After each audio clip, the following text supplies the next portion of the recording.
Welcome to another wonderful day in Calculus 3, and we are going to do divergence and curl of vector fields today.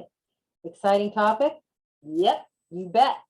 Now, today we're going to look at how to get divergence of a vector field and also curl of a vector field. And we're not really giving you any motivation for it today. Just suffice to say that you need to know how to do these because the rest of the semester, which is the rest of the topics left, require that you know what these are. Okay, so in order to understand the remainder of the material, this stuff is needed. Okay, it might seem kind of weird though as you're learning it, like, wow, what's this got to do with the price of eggs? So just hang in there because in the next lecture you'll know. So we're going to do curl first, and then we'll do divergence. But first, some preparatory work. The differential operator, which looks like that, looks like an upside down triangle. You've seen that already. You've seen it when we did gradients. But what we're going to do is we're going to define it as a hollow vector, It'll be a vector that looks like this, where the components are ddx, ddy, ddz. Well, ddx of what? Well, that's the point. All by itself, it's kind of meaningless. You have to take this hollow vector and put it next to something, okay? You've already seen it next to something in a previous module of this course. You've seen it next to a scalar function f when we would do del f. Del f is the gradient of f. And so what did that mean when we snuggled the differential operator next to the scalar function?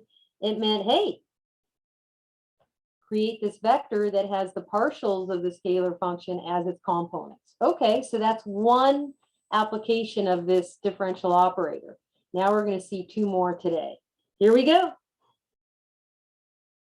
The curl of a vector field in space is given below. So let's say your vector field is having the components m, n, and p. Then the curl, which is denoted with this differential operator cross product f, and they give it to you here as what it is, but I will not let you use that in lecture, okay? And in quizzes and exams, not to be used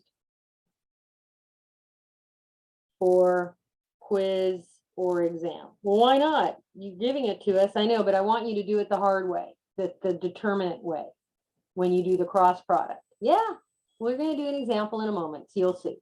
Now, if your curl ends up being the zero vector, aha, we say your vector field is irrotational as well as something else, which you'll soon find out. What's something else? You'll see. So how do you get the curl the way I want you to do it? I want you to find your curl on all of your quizzes and exams like this, if you want to receive credit. Okay, so you're going to go take the differential operator, which is a hollow vector that has ddx, ddy, and ddz as components, and cross product that with your vector field. So you put your vector field m, n, and p in the bottom row. I hat, j hat, k hat goes along the top row. And so what is this right here? If you looked at it the 2x2 determinant way, where you block out the row and column that I hat lives in, and then you do this 2x2 determinant, you do the major diagonal, so ddy of p, so that ends up being dp dy, minus, and then you take the product of the minor diagonal, the ddZn, which ends up being dn dz. So that's sort of the thinking of it, and that's how you do the cross product. So I'm going to do an example, and I'll have you guys try one. All right, so get ready. I'm going to do one, then you're going to try one. So here's a lovely vector field right there given, and they're asking some questions here, and we'll answer the questions later. So let's go get the curl. So curl of f, which is also denoted with this differential operator cross product the vector field, and the 3x3 determinant method, we got I hat, j hat, k hat along the top row. We have ddx, ddy, ddz. And you want to give myself a little bit more room here. And then along the bottom row, we put the components. So 2xy, and then x squared plus c squared, and then 2yz. Okay, so here we go. We're going to go a 2 by 2 determinant I hat minus 2 by 2 determinant j hat plus 2 by 2 determinant k hat. So the 2 by 2 determinant with the I hat is ddy ddz, x squared plus c squared 2yz. This other one with multiplying with j hat is ddx ddz, 2xy, 2yz. And then the one multiplying with k hat is ddx ddy, 2xy, x squared plus c squared. Okay. So here's how I'm going to do it. I'm going to go like this.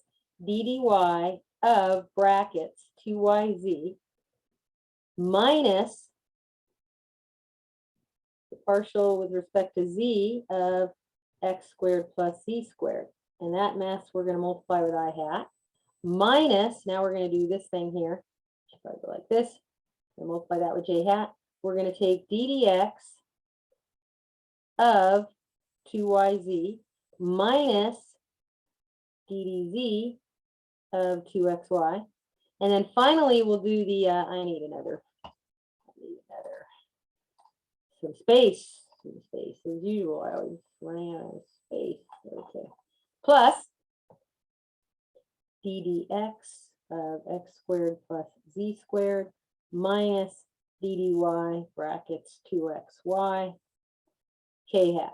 Okay, so let's do this in turn. What is the partial with respect to y of 2yz? I think it's going to be 2z minus ddz of x squared plus z squared. That's 2z. Hey, 2z minus 2z. That's 0. That's nice. And then we have a minus here. That's going to be a minus something. So the derivative of 2yz with respect to x, 0, minus the derivative of 2xy with respect to z, 0. Oh, that's nice. And then finally, the last component, ddx of x squared plus z squared, I think that's 2x, minus ddy of 2xy. That's 2x. Hey, it looks like everything's a 0 here. Does that always happen? Oh, no, it does not.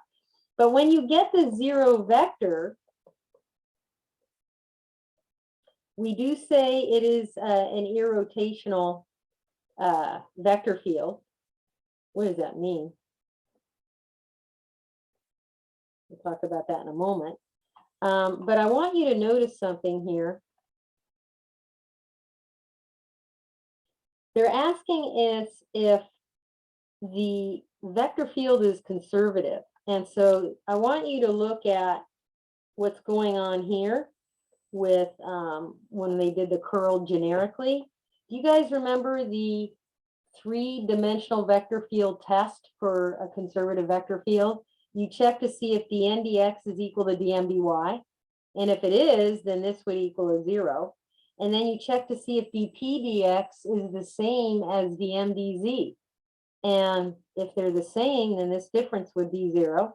And then finally, you would see if dp dy is equal to dm dz. And if so, that component would be 0. So the point is, when you get a 0 vector for curl, the vector field is conservative.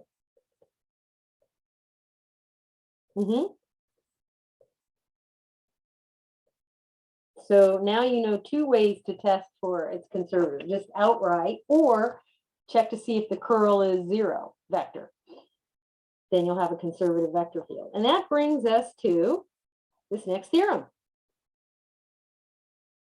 The test for conservative vector field in space, which we've already seen before, but now we're just going to revisit it with the conversation of curl also. So it's conservative if and only if the curl of f, which you can also denote the cross product of this differential operator, is equal to the 0 vector. In other words, the vector with 0 as its components. That is, it's conservative if and only if dp dy is equal to dn dz, and dp dx is equal to dm dz, and dn dx is equal to dm dy. All three of these things have to be true at the same time, and you've seen that already. Yeah. So there you have it. So let's have you guys try one. Take a look at example 2. There's a nice vector field right here. So is this a conservative vector field or not? You'll find out with your buddy. And then you can answer this question also with your buddy. Okay, great. Let's get to it. Okay, so if you set it up the way I want you to set it up in order to receive maximum points, you went like this. Del, that's that differential operator, cross F equals big 3x3 determinant here, I hat, j hat, k hat along the top row, ddx, ddy, ddz along the second row, and then the components of the vector field here along the bottom row. Oh shoot, I should probably give myself more room. I hate it when I do that. So you've got the xy squared z to the fourth, then the 2x squared y plus z, and then finally y cubed z squared.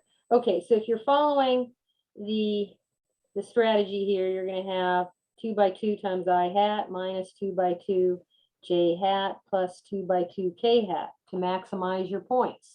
So here you'll have a ddy, ddz, and then down here 2x squared y plus z, y cubed z squared. This one you'll have ddx, ddz, and then xy squared z to the fourth, and then the y cubed z squared. And then the last 2 by 2 will be ddx, ddy, xy squared z to the fourth, 2x squared y plus z. And then make it all happen. Here, you're going to take the partial with respect to y of brackets y cubed z squared minus the partial with respect to z of 2x squared y plus z. That whole thing you multiply by I hat minus something times j hat. So you're going to go the partial with respect to x, dx of brackets y cubed z squared minus that partial with respect to z of xy squared z to the fourth. And then finally plus something times k hat. You'll have the partial with respect to x of what? 2x squared y plus z minus the partial with respect to y of xy squared z to the fourth. Okay, so now you just got to take a lot of partials here. Woo! And I'm going to put your final, instead of I hat, j hat, k hat, I'll use component form to wrap it up. So here, the ddy y cubed z squared, that looks like it's going to be 3y squared z squared minus the partial with respect to z of 2x squared y plus z. I think that's just going to be a 1. And then this second component, we're going to have a minus in front of something there. We're going to make sure you don't forget that minus some stuff. So you're going to take the partial with respect to x of y cubed z squared, I think that's 0, minus the partial with respect to z of xy squared z to the fourth. Whoa, that's going to be, I don't have enough room here. 4xy squared z cubed. And then finally, we'll do the last component, which I'm always running out of room, ddx of 2x squared y plus z. I think that's going to be 4xy minus, and then take the partial with respect to y of xy squared z to the fourth. And that looks like it's going to be 2xy z to the fourth. Ah, what a mess. 2xy z to the fourth. Wow, it's really hard to read. Sorry. Okay, so let's clean this up. Final answer is going to look like this. 3y squared z squared minus 1, comma, The minus minus is going to be a plus. So the middle component is positive 4xy squared z cubed. And then the last component is 4xy minus 2xy z to the fourth. Did anybody else get that? I hope. I did. Good. So what do we have here? This is not a conservative vector field. No, no, no, no, no, no, no, no. Why not? Because we didn't get 0, 0, 0 like we did with the other example. Those partials were not equal to each other. And so this theorem kind of tells you that if it is conservative, that'll only happen if your curl ends up being a zero vector. So no, it's not conservative. Okay. And then what about the other question? Is this curl a vector field or is it a scalar function? Well, I hope that you got, because you're doing a cross product, and the answer to a cross product, which we learned the second week of class, folks, is always a vector. This is a vector here. So the answer is vector field. The result of a curl is always a vector field. Always, no exceptions. No exceptions to the rule. A curl of a vector field result will be a vector field itself. Yeah. So know this, okay, folks? Vector field. Yay. Okay. So that concludes example 2. Is there such a thing as a curl of a vector, a 2D vector field? Now, this is a very interesting question because you guys know about cross product, and I hope that you got that curl is a cross product, involves a cross product, right? And in order to do a cross product, you have to be working in 3 dimensions because there's no such thing as taking the cross product of a couple of vectors in 2D. It's meaningless. So what of it? Here we have a curl of a 3D vector field, but what about a 2D vector field? So the way that the physics folks handle this is they say, yes, there is, but it's not quite exactly the same as a regular curl. So let's take a look at this. So what I want you to notice is that, let's say somebody gave you a 2D vector field and you're like, no, I can't do a cross product with 2D. Sorry. What we do is we embed the 2D vector field into 3D. So how do we embed it? We force it to be a 3D vector field. Well, what do you mean? Well, we say that, you know what, we know it doesn't have a third component, but let's say it does. We'll just say, to make it sort of equivalent, we'll say it's 0. And then we go, now we can go find the cross product, involving that differential operator. So now the curl of F is equal to this. Let's do this I hat, J hat, K hat thing here. Yeah, I know it's a lot of writing, but now we have 0 here in this third spot. So what's going to happen, and I'll sort of do this on the fly, we have d dy of 0, which we know is 0, minus d dz of n. Just write this down. And then the second component, we're going to involve ddx of 0 minus ddz of m. And then the last component is going to be ddx of n minus ddy of m. Oh boy, always running out of room. So let's do these in turn. Well, dy of 0, 0. Okay, that's easy. Now, d dz of n. Now, because n and m are functions of x and y only, they don't have any z's in them. Of course they don't, because we originally had a 2D vector field. So when you take the partial of n with respect to z, it's automatically going to be 0. Fine. ddx of 0, 0. Again, same reasoning. M only has x's and y's in it because it's a function of x and y only. So if you take the partial with respect to z, of course you'll get 0. Now this last component is dm, excuse me, that should be dn, because my handwriting is pretty bad, dn dx minus dm dy. So what do we have for the curl of this pseudo 3D vector field? Now, folks, you may recognize that to test if a 2D vector field is conservative,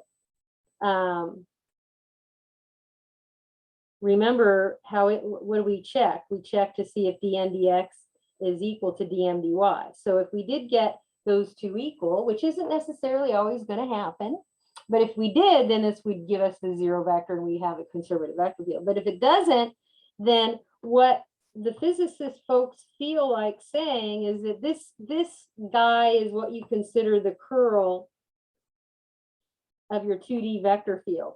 But better, what they do is they say, let's take the curl of the 2D vector field and the dot product of it with k hat. So what would that look like? Knowing that k hat is the standard unit vector 0, 0, 1.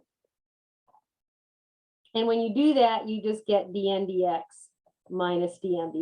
You may be asking me, why am I going through all this pain and agony? And the reason why is I want you to remember what Green's says. Do you remember Green's theorem, which we've been studying like all week? And it says if you're doing one of these line integrals with a closed curve on a simply connected region, you can turn it into a double integral where the double integral has an integrand of dn dx minus dm dy. Yeah. So what? Get to the point. I'm getting to the point. You may see in a lot of physics textbooks, as well as vector calculus textbooks, that the Green's is written in a very weird way. Instead of the dn dx minus dm dy, you might see it written as the curl of f dot product with k hat, just like I did here, because that is exactly the same as dn dx minus dm dy. So I just want you to be completely educated and enlightened for another way of seeing a Green's theorem in other textbooks. They may give it to you like that, and I don't want you to freak out. What do you mean? Green's is involving curl, essentially, which is kind of cool. And that concludes the answer to, is there such a thing as curl of a 2D vector field? The answer is yeah, and you can think of it as dn dx minus dm dy. Okay, I hope that helps. Let's move on. We're done with curl for now. Let's look at divergence of a vector field. What about divergence? You saw that curl of a vector field is itself a vector field, but what about a divergence of a vector field? Let's take a look. The 2D version, if your vector field is 2 dimensions, you can either denote it div is short for divergence of f, which is the same as that hollow differential operator dot product. This dot doesn't mean multiply, it means dot product with the vector field, which ends up being dm dx plus dn dy. If I did it in slow motion, you'd have that hollow differential operator dot product with m and n, and then that would end up being this times this ends up being dm dx plus, and then this times this ends up being dn dy. So that's how that happens. And then the 3D version, you just extend it. Div of f is how they denote divergence of f, which is the same as the dot product of the hollow differential operator with your vector field. And this one is dm dx plus dn dy plus dp dz. If your divergence of f is 0, not the 0 vector, because your answer here is the result of a dot product, which is a scalar function, not a vector field, then f is said to be divergence free. We'll talk about what that means in a little bit. So they go over the dot product here. You got that differential operator. So let's do an example or two of finding divergence. So we're going to find divergence at a particular point. So here's the vector field. Okay. Go get the divergence. So div F, that stands for divergence of F, which is understood to be the dot product of the differential operator with the vector field. And that ends up being dm dx plus dn dy plus dp dz, where the first component is understood to be m, and then the second is n, and the last guy is p.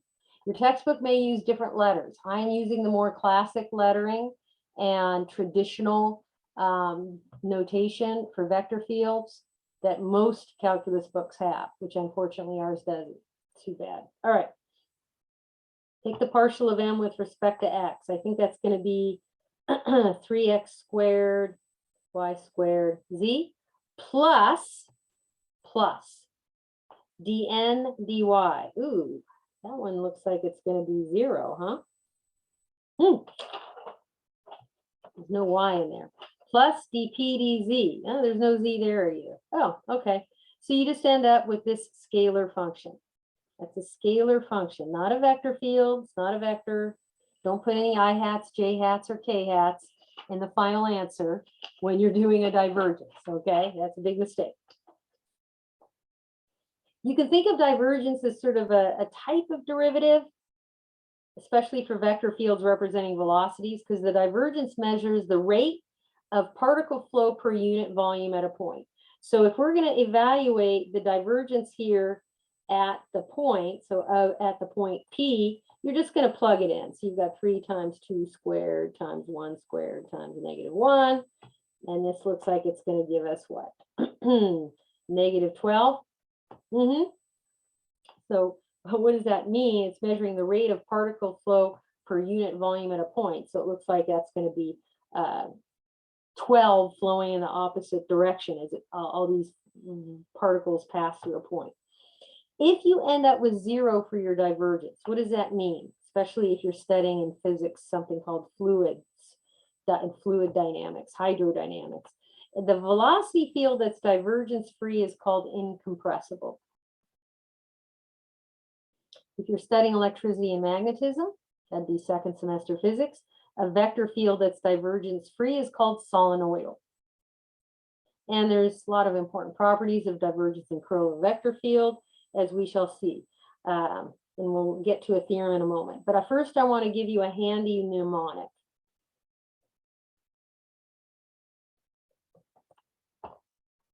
You notice that cross product, which we just already studied, cross product involves the letter C, because it's got a C there, and curl also has the letter C in it. So if you're doing a curl, you got to do a cross product.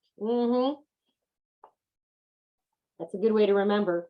And then D for dot product, D, and divergence of a vector field involves a dot product. So D for divergence, D for dot product. Good way to remember. Little handy mnemonic for you. Okay, now how do divergence and curl relate with each other, or do they even have a relationship with each other? And it turns out there's a couple of theorems that relate the two, sort of. So if you've got a 3D vector field here, M and P, and M and P have continuous second partial derivatives, then what's true?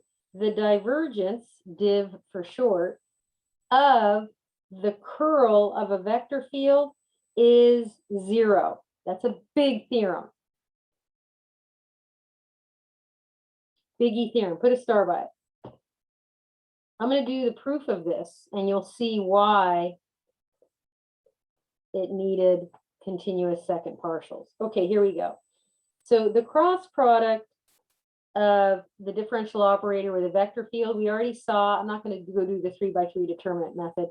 We already saw that the answer was dp dy minus dn dz for the first component, the opposite of dp dx minus dm dz for the second component. And the last component is dn dx minus dn dy. Okay, so there's your curl. This is curl. This is equal to curl of f.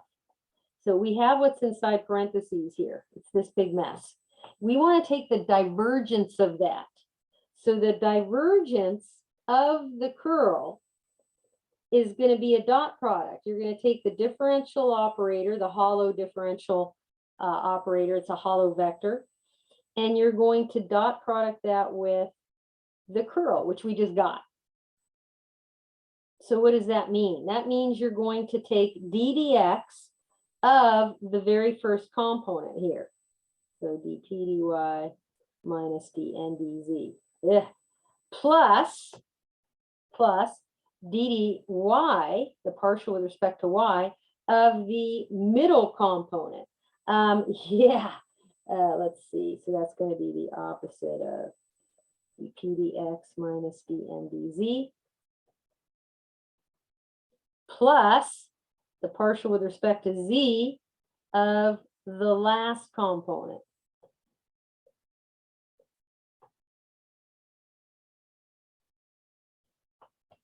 So now we're going to get a little messy here because second partials have, sort of messy notation, but it's good review. So if you distribute that d dx, you get d squared p over dx dy. That's the second partial of p. It's one of the mixed partials, minus d squared n over dx dz, plus, then we're going to do this, and then let's distribute the negative at the same time. Why not? So we're going to have minus d squared p dy dx, and then a minus minus is a plus d squared m over dy dz. I put something like this on a final exam, and one student did get it right because they paid attention to this proof. Okay, plus, and then distribute the ddz. You're going to have d squared n over dz dx minus d squared m over dz dy. Okay, yuck, I know. So what of this? Now, here's the key part. Some of this stuff is, well, a lot of it's going to cancel. Well, what do you mean? Remember that mixed partials are equal. So d squared p over dx dy is going to cancel with the minus d squared p dy dx. Goodbye. Those add up to 0. Nice. Then the minus d squared n dx dz is going to cancel with the plus d squared n dz dx. Those are mixed partials. Those add to 0. The second partial d squared m over dy dz will cancel with the minus d squared m dz dy. And we end up with a big old 0. Okay? And so that is the end of the proof. And that is why we needed those continuous second partials, because the theorem that we did a couple months ago, where we had, if we did have the continuity, the second partials, those mixed partials are equal. Pretty cool, huh? So here is a homework. You can tell his handwriting is real neat. Of one of my former students, whose name was Manuel Ochoa, also known as Ochoa squared. And what I want you to see is that he had to do, this is a hard problem. And we're not here to grade his work here, but they, given, it looks like some conversion formulas from, rectangular to polar, he had to prove that d squared of, and I'm not sure what that is, just sort of some function over dx squared. So this involves second partials. D squared of that thing over dy squared is going to be equal to that sum. So he does the right hand side first. He expands it all the way out, and he works on it, and he knows what he's doing. And then wow. So then boy, does he do a lot of work here. It's a lot. But I hope that you can appreciate that he's very comfortable using some of this notation where he's got, you know, the second partials and so on. Like here's the second partial that's a mixed partial right there. This looks like it's a mixed partial also. You know, here's some other mixed, but here's a regular regular partial. Here's another mixed partial. So he's very comfortable using all of these notations here, and you want to get behind that also. And it looks like he proved what he needed to prove on this homework problem. Wow. So some of you earlier were saying that this class involves a lot of writing. Well, how would you like just to do this one problem? Look at all the writing that Manuel had to do here. That's kind of a lot, isn't it? You guys have any thoughts on that? That is very extensive. My Just hand for would hurt one after problem. writing all that. But do you see how neat he is? I want to encourage you, and I hope you're inspired to write as neatly as this former student of mine, because not only were your teachers appreciated, it's much easier to make sense of your logic, right? The neater you are. And I'm sure Manuel is going to make a wonderful engineer someday. So anyway, so that is the end of that one. Let's look at another biggie theorem. I won't prove this one, but heck, I could put this as extra credit, prove it on the final. The other biggie involving sort of, this is not so much curl and divergence, but curl and the gradient, because that's a gradient right there. When you take the curl of a gradient, and remember the gradient, this is the gradient of some scalar function phi. Remember the gradient is automatically a conservative vector field. Remember we went over this a time before in massive detail. Do you guys recall that? I hope. So when you have a conservative vector field and you take the curl, you're going to get the zero vector, which we already discovered within this past hour. So that makes sense that this other biggie is true.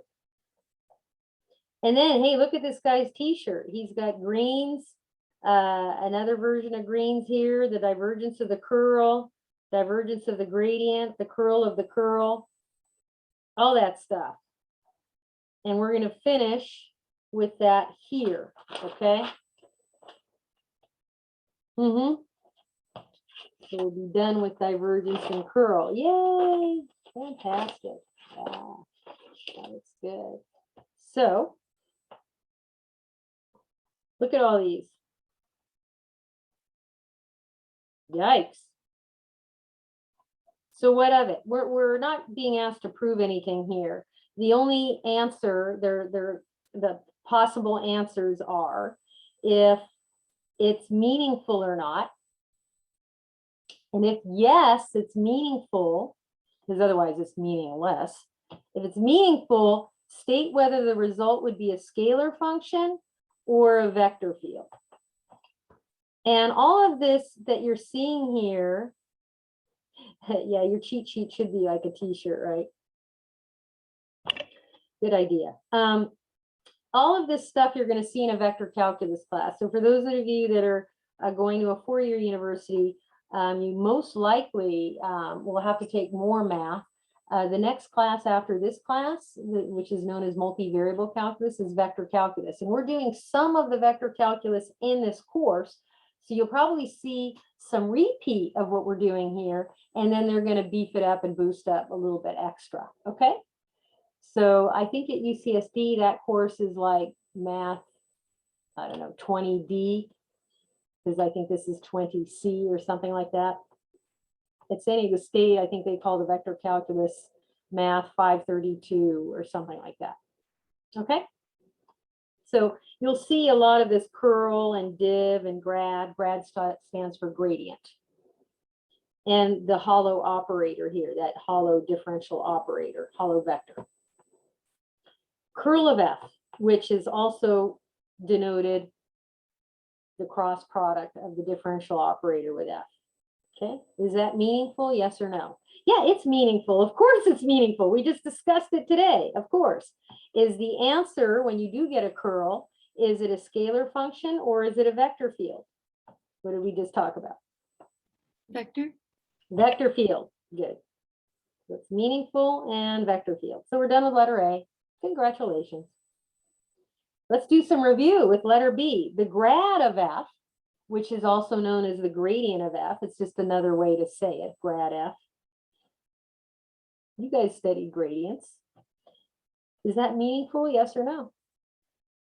Yes. Oh yeah, it's meaningful, of course. Gradients are meaningful. Is the answer, when you get a gradient, is it a scalar function or is it a vector field? Vector? Yeah, vector field. In fact, you know exactly what the vector field looks like because it consists of the first partials of your scalar function, of the mama, if you will. All right, div F, which is the divergence of a vector field, which we just studied today. It involves a dot product of the hollow differential operator vector with the vector field. Meaningful, yes or no? Yes. Yeah, of course. We just did it. Come on. And is the answer a scalar function or a vector field? Scalar. Yep, scalar function. Okay. Now, letter D, the curl of the gradient of F, which you could also denote as the cross product of the differential operator with del F. Meaningful or not? Meaningful. Yes, definitely. In fact, we just did the Biggie theorem with the curl of the gradient of F. It's right there. And what is the answer always going to be according to this Biggie theorem? The vector 0. The vector 0. Excellent.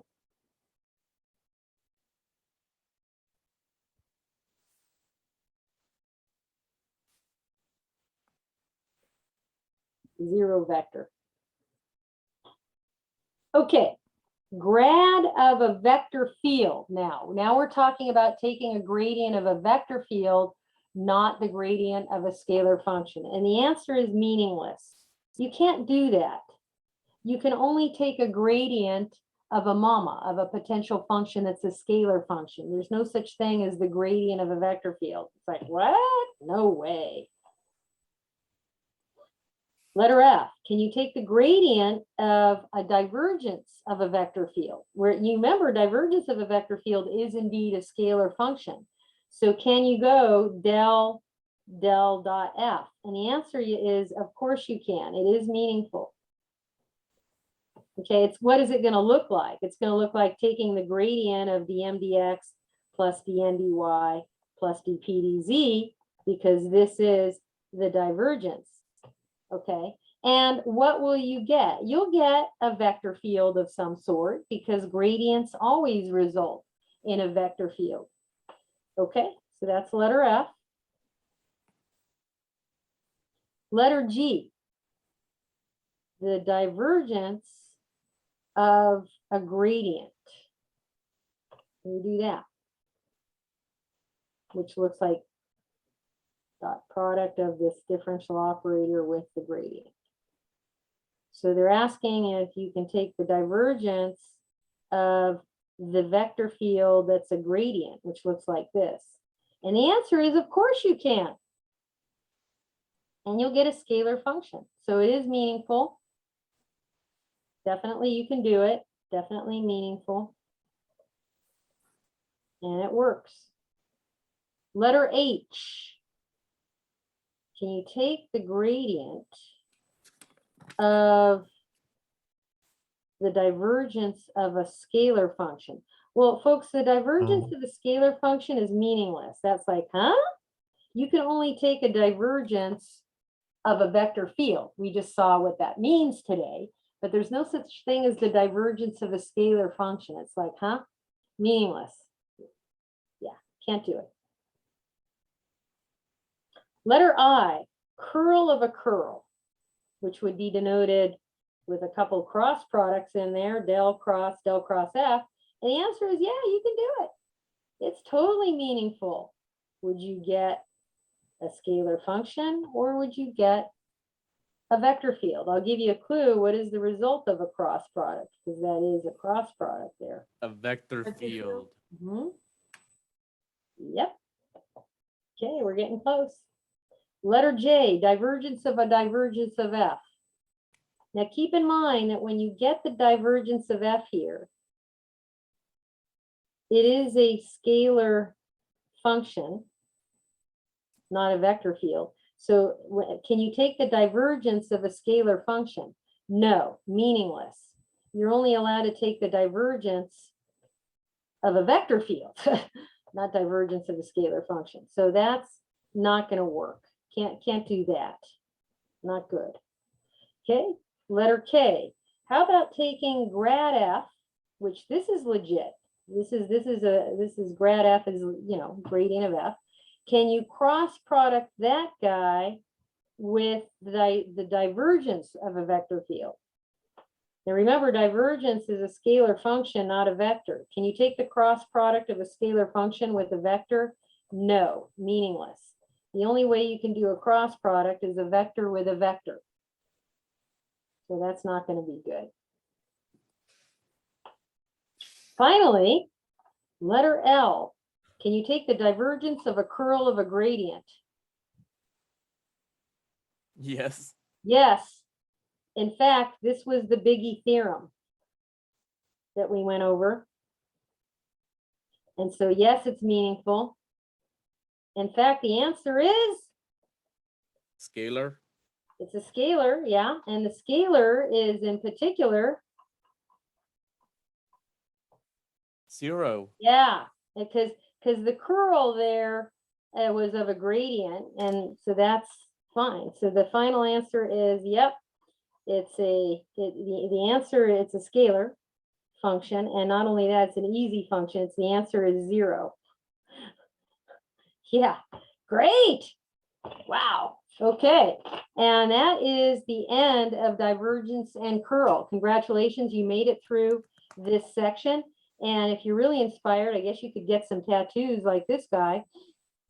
You know, these are some physics formulas involving gradients and curl. Interesting, huh? So if you take some physics, you may see some of these. I didn't meet this guy. I just pulled this from somewhere. Wow, that's very, yeah, better than a t-shirt, right? Definitely. So there Is you that go. B for a magnetic field? I think the B is, I believe it might be for, it is a vector field of some sort. Could be a magnetic field. So yeah, look it up. Fun times. Congrats, folks.